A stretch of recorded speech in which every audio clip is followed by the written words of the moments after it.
Amém? E eu quero te ensinar a usar a sua fé no projeto de vida. Eu já vou te entregar o projeto de vida. Abra sua Bíblia comigo em Êxodo, capítulo de número 35.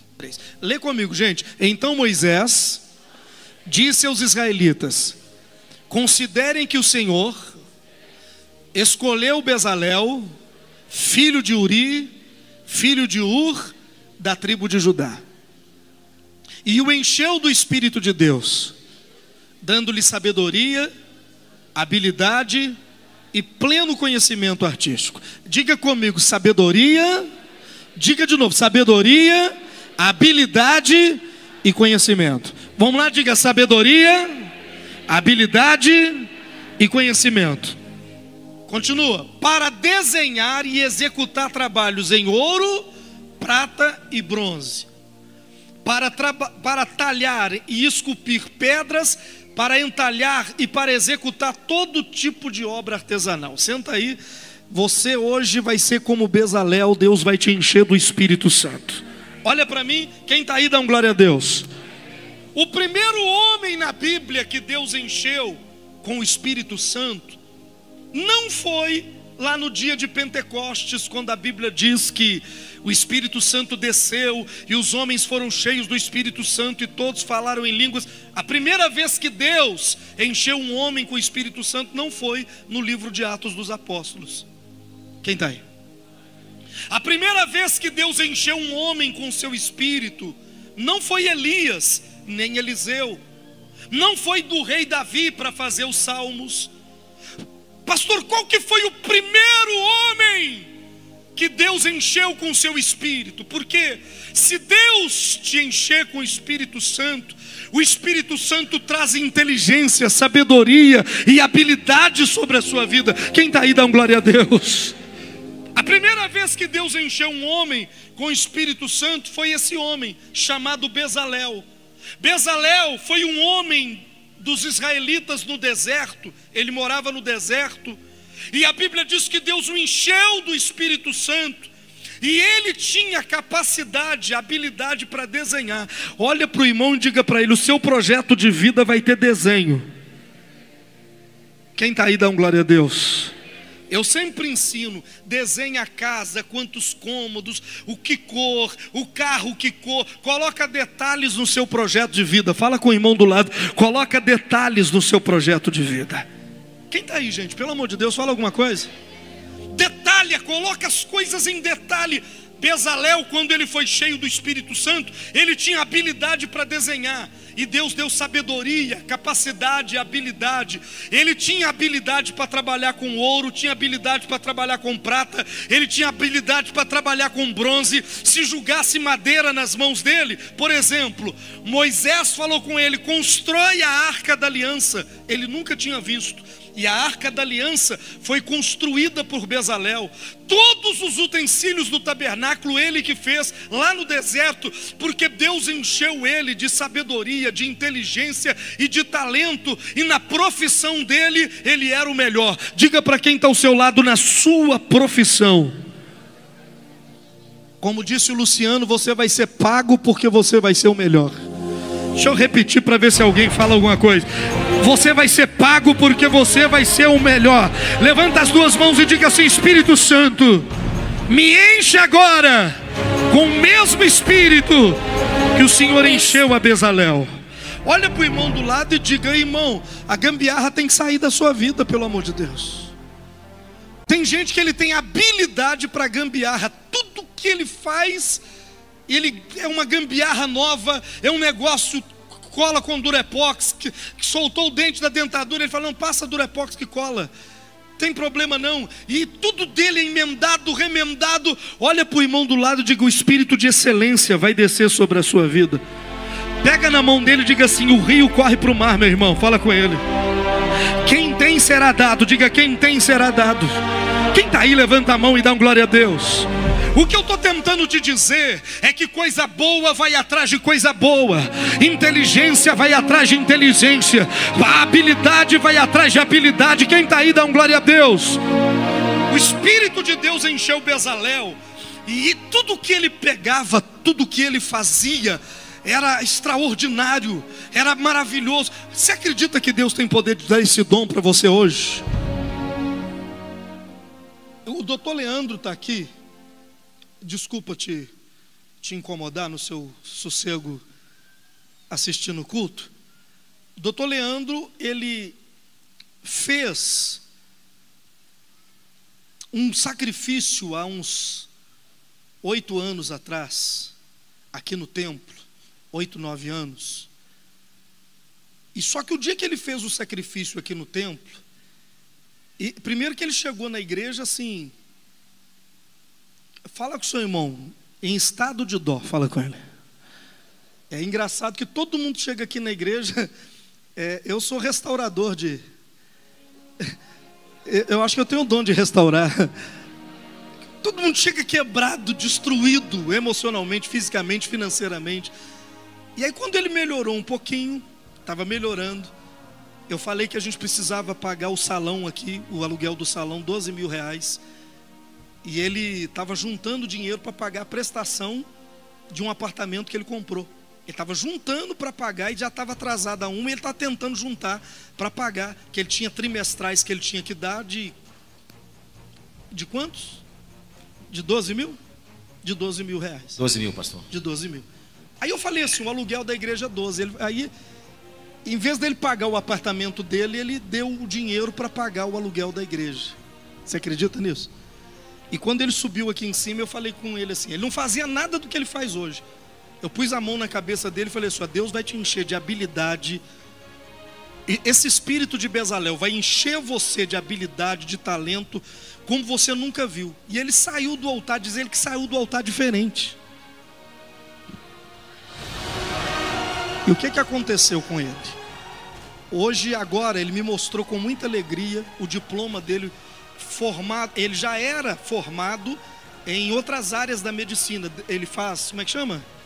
Cirurgia plástica da face. Ele faz cirurgia plástica da face.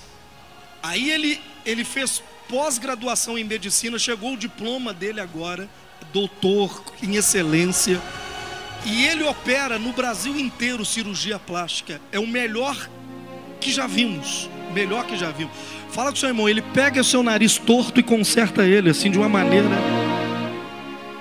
Ele pega o nariz.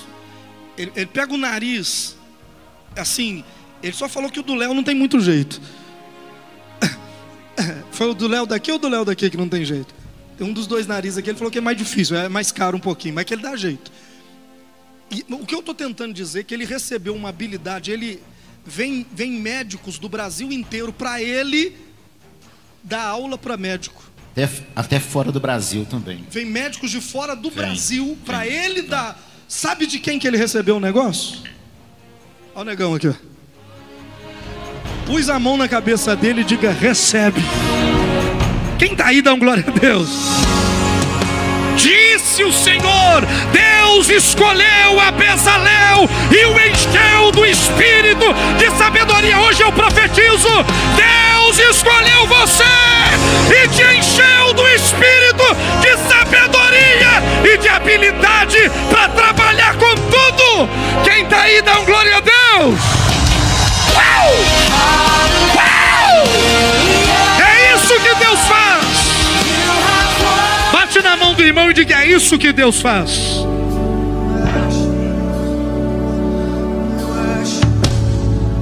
E doutor Leandro virou um fenômeno. Por exemplo, ele vai para São Paulo, ele cancela a cirurgia para estar no culto.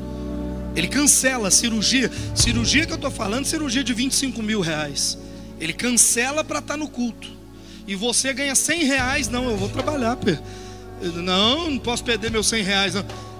Muitas vezes ele cancelou cirurgias de 10, 15, 20 mil reais, porque ele falava assim, eu não vou fazer porque é dia de culto, é dia de eu estar na igreja.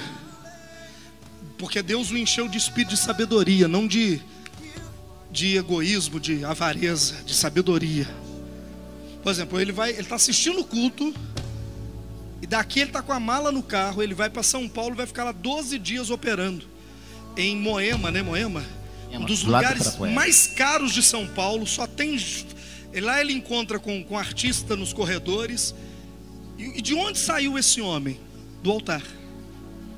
Pega na mão do irmão e diga: tudo que Deus vai fazer na sua vida sai do altar.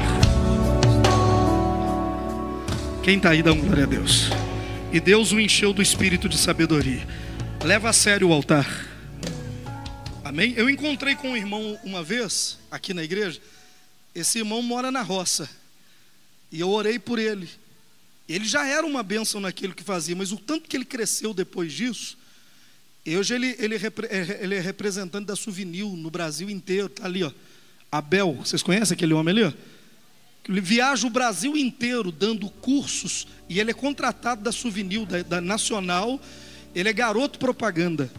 Pergunta pra, e sabe onde que ele nasceu? Nasceu lá no... Como é que chama a sua terra? Lá em Capela Nova, Palmeira. Eu fui lá na casa dele tomar café com o pai dele e a mãe dele. E eu coloquei minhas mãos sobre ele e determinei que os melhores estão saindo desse altar para o Brasil inteiro. Pega na mão do irmão do lado e diga assim: os melhores estão saindo do altar e vão arrebentar nesse Brasil inteiro. Só que, presta atenção, pergunta para mim, como é que isso começou? Na vida de Bezalel. Como é que ele recebeu esse espírito de sabedoria? Olha o versículo 29, é um versículo antes. Está escrito assim: todos os israelitas que estavam dispostos, tanto homem como mulheres, trouxeram ao Senhor ofertas voluntárias para toda a obra que o Senhor, por meio de Moisés, lhe ordenou que fizesse. Um dia antes dele ser chamado e ser cheio do Espírito Santo, a Bíblia diz que Moisés falou assim: olha, nós temos que construir o tabernáculo no deserto, e eu estou chamando quem tem ouro para dar ouro, quem tem bronze para dar bronze, quem tem prata para dar prata, porque nós vamos construir o tabernáculo de Deus. Pergunta para mim, quem é que estava no meio do povo? O Bezalel. Ele estava lá no meio. Um dia, como resposta da oferta de sacrifício que ele colocou no altar, Deus o encheu de sabedoria e deu para ele um talento que nenhum outro homem naquela época tinha. Levanta as duas mãos e diga assim: o Espírito Santo vai me encher e vai me dar talento, sabedoria, em nome do Senhor Jesus. Diga para o seu irmão: você não vai depender de ninguém na vida, a não ser da capacidade que Deus te deu para produzir. Eu ouvi um glória a Deus aí. Agora, antes de eu te entregar o projeto de vida, o que você precisa entender? Existem ofertas que eu escolho, mas não é a escolha de Deus. Quem está aí? E a oferta de sacrifício que resolve o meu problema, resolve, entendeu? Que resolve, não é a que eu escolho, é a que Deus... Olha o que aconteceu com Gideão, eu termino aqui. Juízes capítulo 6, versículo de número... Juízes 6, verso de número 18. Olha o que a Bíblia diz. Deixa eu te contar a história de Gideão. Gideão era o menor homem da sua casa, e um anjo chegou para Gideão, que era o menor, e disse para Gideão assim: Gideão, vai nessa tua força, porque você vai libertar Israel da mão dos midianitas. Quem está aí? Aí Gideão falou com o anjo assim: mas eu sou o menor da casa do meu pai, como é que eu vou fazer isso? Aí o anjo disse assim: porque Deus te escolheu, você vai libertar toda a nação de Israel da mão dos midianitas. Aí Gideão, aí vem esse versículo. O que Gideão falou com o anjo? Peço-te que não vás embora, até que eu volte e traga a minha oferta e ponha diante de ti. E o Senhor respondeu: esperarei até você voltar. Eu vou repetir todas as vezes que um homem na Bíblia diz: eu vou trazer uma oferta. O que Deus fala? Vai lá que eu vou ficar te esperando. Vai lá que eu vou ficar te esperando. Porque Deus sabe que é a maneira que o céu se abre sobre a cabeça do homem. Aí Gideão foi lá preparar a oferta. Gideão foi para casa, preparou o que, gente? Um cabrito com um efa de farinha, fez pães sem fermento, pôs a carne em um cesto, o caldo em uma panela, e trouxe para fora e ofereceu ao anjo ali debaixo do carvalho. Aí o que Gideão fez? Ele preparou uma oferta que estava no coração dele. Ele falou: vou matar um cabrito. Ele pegou, matou o cabrito, colocou o cabrito dentro da cesta, pegou um bolo, para melhorar o aspecto, ele pegou o caldinho, jogou em cima. Você já viu quando você faz uma comidinha que você pega o caldinho e joga por cima para dar uma melhorada? Então Gideão pegou o caldinho, jogou e foi lá e ofereceu para o anjo. Era a oferta de Gideão, ele estava escolhendo. Aí o anjo olhou para aquela oferta e fez o seguinte, olha só. E o anjo de Deus disse: ponha isso aí, a carne e o pão sobre a rocha, e derrame o caldo em cima. E Gideão fez igual ele mandou. Com a ponta do cajado que tinha na mão, um anjo do Senhor tocou a carne e os pães sem fermento, e fogo subiu da rocha, consumindo a carne e os pães, e o anjo do Senhor desapareceu. Olha o que o anjo fez, você não entendeu. O anjo falou: é isso que você vai oferecer? Ele falou: então põe aí. Aí ele põe, o anjo tocou, e quando o anjo tocou, fez assim, ó, sumiu. E o que o anjo fez, Herodes? Virou as costas, não falou nada com ele. Tem gente que é assim que Deus recebe a oferta dele. Ele põe, Deus olha e vira as costas. Por que Deus virou as costas? Porque aquela não era a escolha de Deus, era a escolha de quem? De Deus. Ele falou: eu vou dar um cabrito. Todas as vezes que você vai oferecer uma oferta, você tem que orar a Deus e dizer: Deus, o que o Senhor quer que eu faça? Porque se você fizer, seja grande ou pequeno, e não quer dizer que Deus vai te pedir coisa grande, mas se você fizer o que Deus está te pedindo, o resultado é imediato. Agora, se você fizer o que você quer, vai acontecer o que aconteceu com Gideão. Um anjo virou as costas e foi embora. Muda para mim o versículo. Aí um anjo apareceu para ele. O próximo versículo. O Senhor, porém, disse, o próximo. Gideão construiu um altar em honra ao Senhor e deu este nome: o Senhor é paz. Até hoje o altar está em Ofra dos Obizritas. Continua. Naquela mesma noite o Senhor lhe disse. Aí Deus apareceu para ele de noite. Deus apareceu para ele e disse para ele assim: separa o segundo boi do rebanho do teu pai, aquele de 7 anos de idade. Olha o que Deus disse: Gideão, agora eu vou te falar o que você vai fazer. Sabe o segundo boi do rebanho do seu pai? Aquele de 7 anos. Você vai pegar o segundo boi do rebanho do seu pai e vai oferecê-lo para mim em sacrifício. Agora Deus escolheu. Quem está entendendo? Então às vezes eu quero dar o cabrito e Deus está pedindo o quê? E Deus quer o boi. Quem está me entendendo? E a Bíblia vai dizer que Gideão pegou o boi escondido do pai dele. O pai dele nem ficou sabendo. Ele pegou sem o pai dele saber. Porque quando se trata de uma oferta, isso é muito pessoal. Você não discute com o marido, com a esposa, com o filho, com ninguém. Quem está entendendo? Isso é você que tem que fazer. A sua oferta, ela tem o poder de blindar o seu projeto de vida e fazer o seu projeto de vida virar uma realidade. Quem está me entendendo? Agora, é importante eu fazer o projeto de vida. Deixa eu te explicar. Quando você não faz, Ana Cláudia, o seu projeto de vida, você deixa a sua vida ao acaso, entrega a sorte. Quem está entendendo? É a mesma coisa que você chegar no terreno e falar com o pedreiro aí: constrói o que você quiser. Você tem um terreno limpo, você diz para o pedreiro assim: pode construir do jeito que você quiser. É entrar num novo ano sem fazer projeto de vida. Só que o pedreiro é o diabo, não é Deus. Quando você não faz o projeto, o diabo começa, nas suas brechas, ele começa a rascunhar planos para destruir a sua vida. Porque o projeto de vida, ele blinda a sua vida. De que maneira? Se eu faço um projeto para o meu casamento, eu estou dizendo que o que vai acontecer é o que eu escrevi no meu projeto de vida, não o que o diabo quer. Se eu faço um projeto para a minha saúde, por exemplo, eu estou dizendo, eu coloco lá assim: eu vou ficar 3 dias no CTI. Você coloca isso no projeto de vida? Não, você coloca: eu vou ter saúde os 365 dias do ano, eu vou emagrecer tantos quilos, eu vou engordar tantos quilos, meu colesterol vai... Você coloca detalhes da sua saúde. Então agora, o diabo não tem como entrar, porque você projetou a sua saúde, como você projetou o seu casamento, projetou sua vida financeira. Não tem como o diabo fazer nada, porque já tem um projeto. Quem está entendendo? Se o projeto da sua casa está pronto, você aceita a ideia de alguém? Claro que não. Você fez o projeto, o engenheiro aprovou, a prefeitura aprovou. Aí eu chego lá e falo: tira essa aqui daqui e põe para... Você fala: não, pastor, já está pronto o projeto. Quando você faz o projeto, o diabo não tem como mais interferir na sua vida. Quem está aí? Uma pessoa, eu vou terminar contando para você o testemunho, o testemunho de uma pessoa aqui da igreja que era pastor auxiliar na igreja. Muitos anos pastor auxiliar. E ele chegou para mim num dos anos atrás e disse assim: eu não vou fazer projeto de vida não. Falei, o quê? Não vou fazer projeto de vida não, todo ano eu faço, não vou fazer não. Levou a coisa na brincadeira, falou, não vou fazer não. E não fez.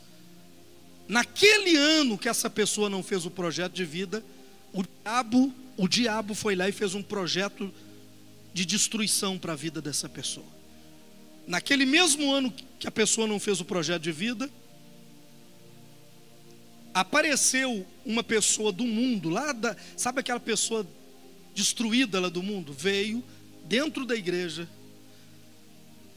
entrou na vida do pastor auxiliar que estava aqui na igreja, tirou ele do altar, tirou ele da igreja, tirou ele do ministério, levou ele para bebida, levou ele para cachaça, começou a ir para festa, para farra, largou tudo que você possa imaginar. E uma pessoa que você ouvia a pessoa pregar, você falava, nossa, Deus está falando comigo através. A pessoa de uma confiança extraordinária que eu tinha na igreja, mas ela não fez projeto de vida aquele ano, e o diabo fez para ela, e acabou com tudo, destruiu tudo. O que eu estou tentando te dizer? Você não faz o projeto de vida, o diabo já tem um projeto para separar você da sua esposa, para colocar coisa errada na sua vida, na vida dele. O diabo, ele trabalha de noite no escritório dele no inferno, planejando a sua vida. Então o que você tem que fazer? Você faz o seu projeto de vida e esmaga todo o plano do diabo na sua vida. Quem está me entendendo? A Bíblia diz que o homem inteligente, o homem sábio, ele faz um projeto firme, e é o projeto dele que vai manter tudo o que ele tem de pé no próximo ano. Pega na mão do irmão e diga, você tem que fazer um projeto firme. Quem me entendeu, dá um glória a Deus.